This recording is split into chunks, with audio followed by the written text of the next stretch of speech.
Welcome to Murphy's Medicine, Weekend Extra. Hosted by Dr. Stephen A.R. Murphy. We'll talk men's health, longevity, mental focus, and the importance of being a good dad. Now, let the conversation begin. Here's your host, Dr. Murphy. What is up? It is the weekend. My tribe, my family, my hard-hearted clan, my durable, focused, and dedicated tribe. Dedicated to what? Oh, yeah, that's right. Preparing for Murphy's Law. And how are you going to do that? You're going to do that with your dose of Murphy's Medicine. So thanks for joining me this week. I really appreciate you tuning in on the weekend to kind of do a reset, an ability to kind of just lock it in for the weekend as you continue to evolve. It is now February 3rd, and the month of January is gone. You know, we talked about rededicating yourself to your goals and your New Year's resolutions. And so what I want to focus on today is a useful tool, a useful skill set to have as you look at your New Year's resolution and try to decide whether it was worthy of merit and worthy of pursuit or not. Because we know really the best pursuit out there is to prepare for the worst, anticipate it, and hope for the best. But if you prepare for the worst, then you are able to remove the sting of the suffering that this life brings. And by doing that, you are going to be able to help you, your family, your children, if you have children, your furry children, if you have furry children. You'll be able to help your mother, father, aunts, uncles, friends, co-workers by simply just premeditatio malorum, anticipating the worst, preparing for it. And by doing that, you can really, really help yourself remove anxiety, remove stress, and keep it simple, right? Just keep it simple. So what do I want to do on this weekend? I want you to reflect on a quote from Marcus Aurelius in Meditations.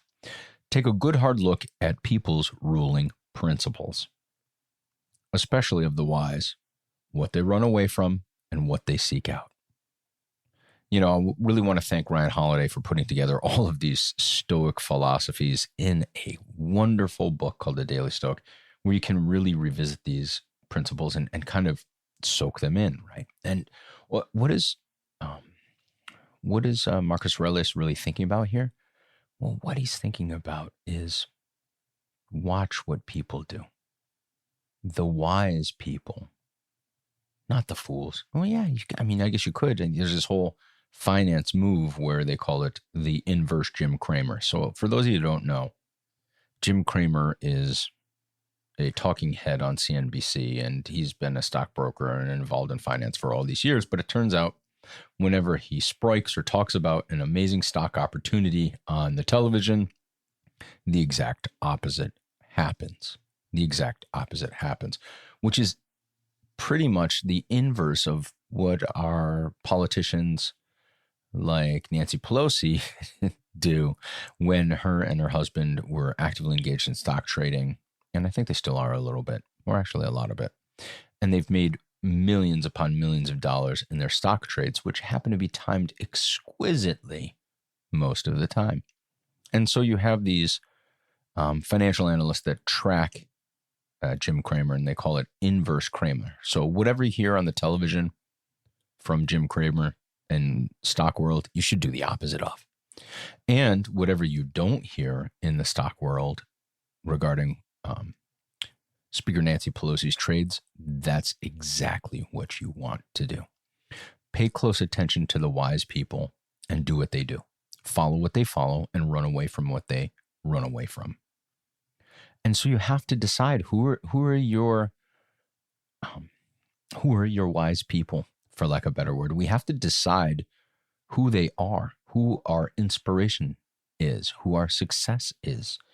And maybe it's someone you bounce ideas off of. Maybe it's someone who you just serve as a sounding board. Maybe it's your parents, right? Maybe it's your mother, maybe it's your father, maybe it's a philosopher, maybe it's a religious figure, right? What would the Buddha do?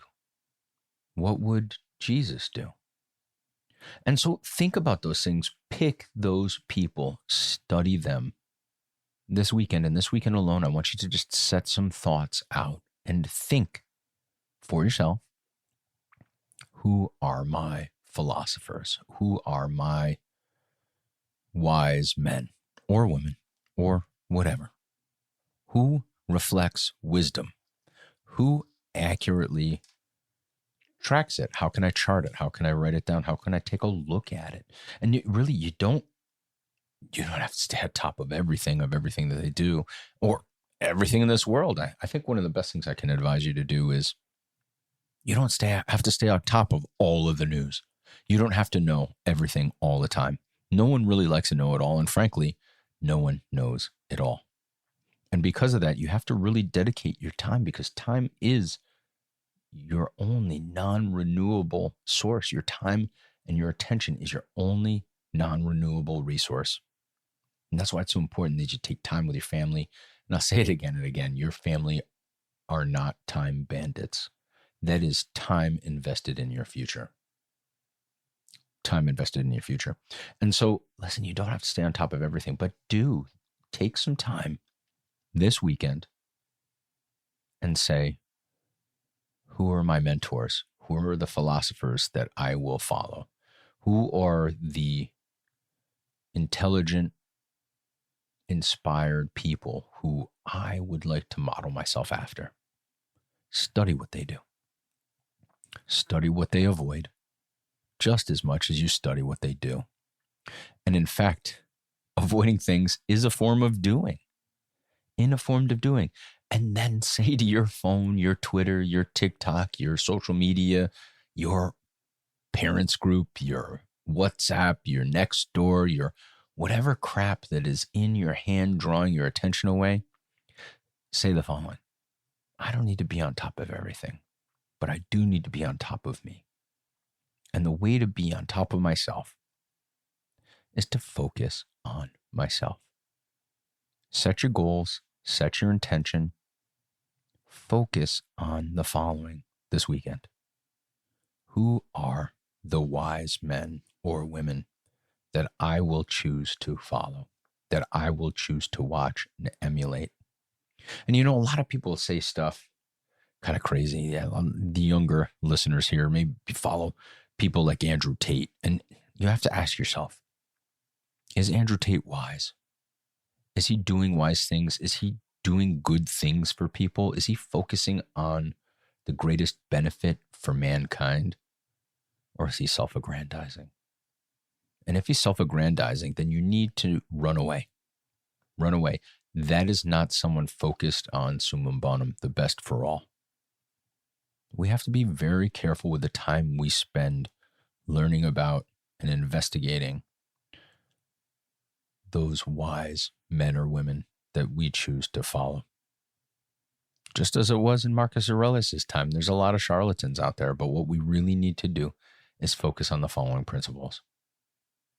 Are the wise people we are choosing focused on justice?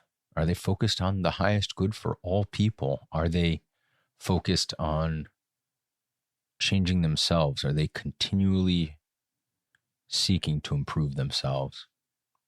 These are really the keys when you've narrowed down your list of philosophers or people you would like to emulate and track. Because if they're on social media all the time, wasting energy, it's probably not the best way to go, and they are probably not the wise. This weekend, I really want you to focus. To quote Marcus Aurelius again, take a good hard look at people's ruling principle, especially of the wise, what they run away from and what they seek out. Well, today, my friends of my tribe, you sought out the only treatment for Murphy's Law. That's right. And that's a dose of Murphy's medicine. So thank you. Thank you so much for listening this weekend. Look for those people, identify them, And if this episode, this weekend episode, helped you out, please share it with your family, share it with your friends, share it with your kids, share it with your furry kids, share it with your coworkers. You can find us on murphysmedicine.com, where you can enter the clan. We are dedicated to helping you be better. We can all be better together if we just simply do what's right.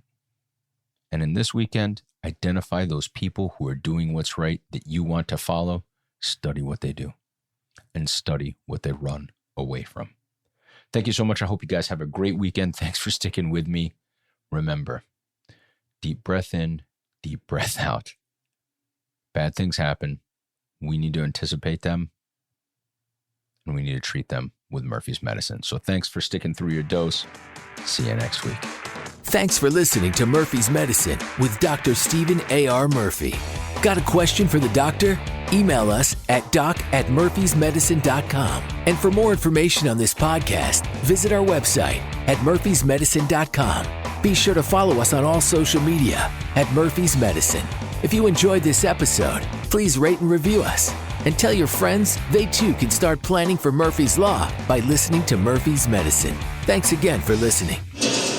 We can all do something, right? Yeah, and if we had more and more Murphys out there, the world would be a better place.